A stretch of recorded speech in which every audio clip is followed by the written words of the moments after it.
So, there you are with a couple kids in public school, paid for in part by your neighbor, who is forced to help pay for you to get that benefit.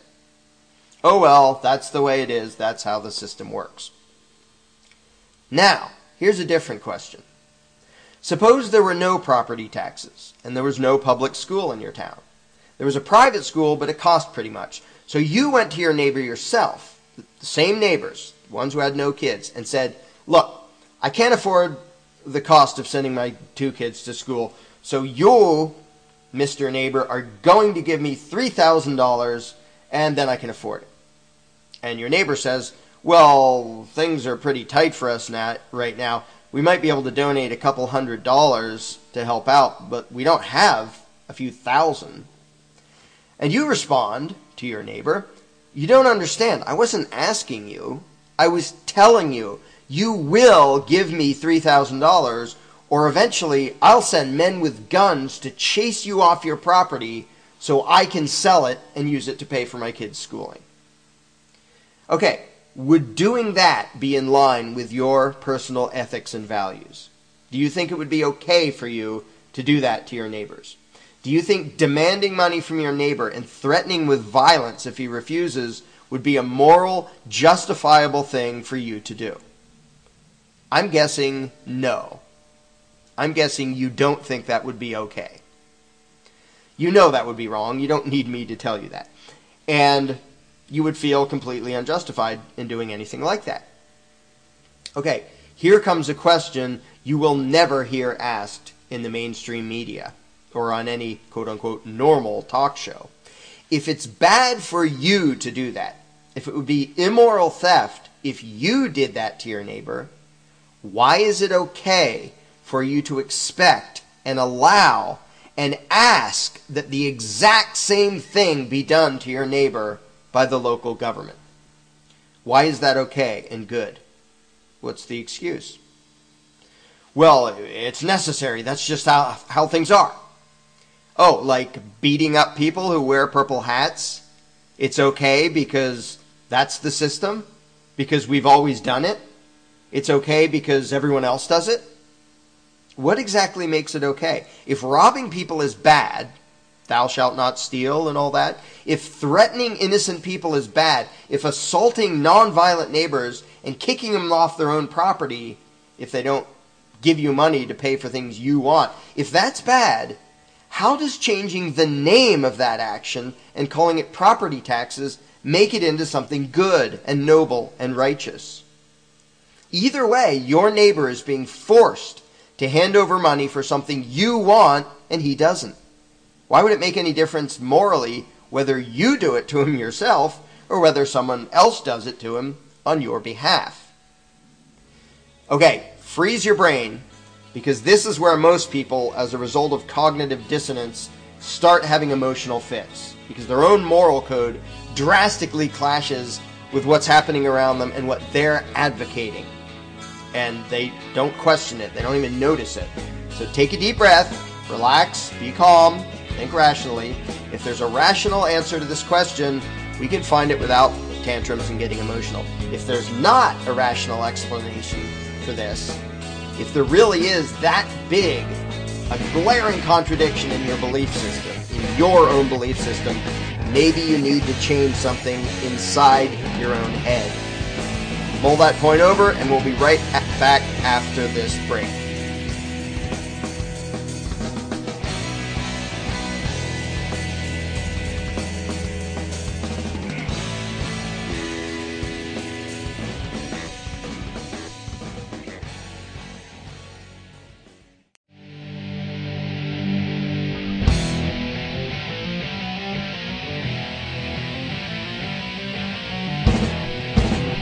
Welcome back to this, the very first installment of Outside the Cage. I'm your host, Larken Rose. Now, before the break, we came up against a common example of a huge contradiction in how most people think. To recap, our example was that if you wouldn't feel morally justified in threatening your neighbor to coerce him into helping pay for your kid's education, why would you support someone else doing the same thing in the name of property taxes and public schools. Now, at this point, it's very important to look at the difference between actual things and terminology. Giving something a different name doesn't change what it is. If you call an alligator a bunny rabbit, it's still an alligator. If you call a murderer a kind and loving helper. Let's go back for a minute to the silly example of a culture in which it's commonly accepted that it's okay to physically assault anyone who wears a purple hat.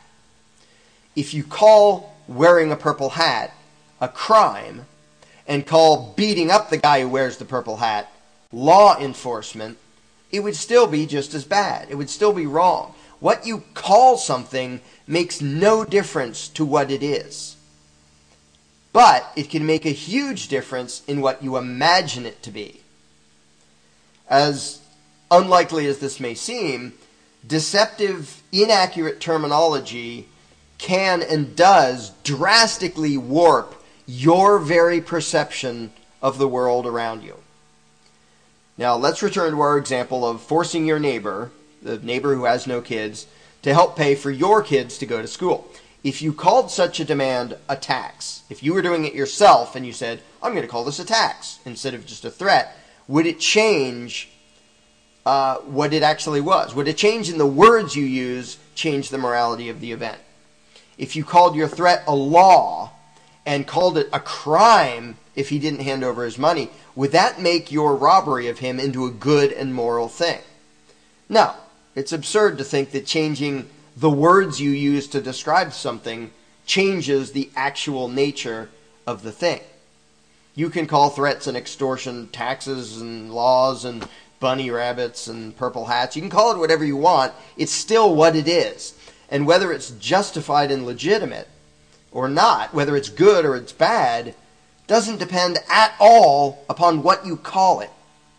So let's back up, slow down, and see if we can come up with any reasonable explanation for why it would be bad for you to rob your neighbor personally, but it's good for those who call themselves the local government to do the same thing for you.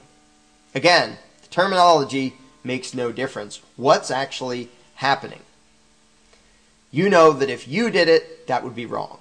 So setting aside euphemisms and rhetoric, is there anything that can make it right for the same thing to be done to your neighbor by way of property taxes and public schools?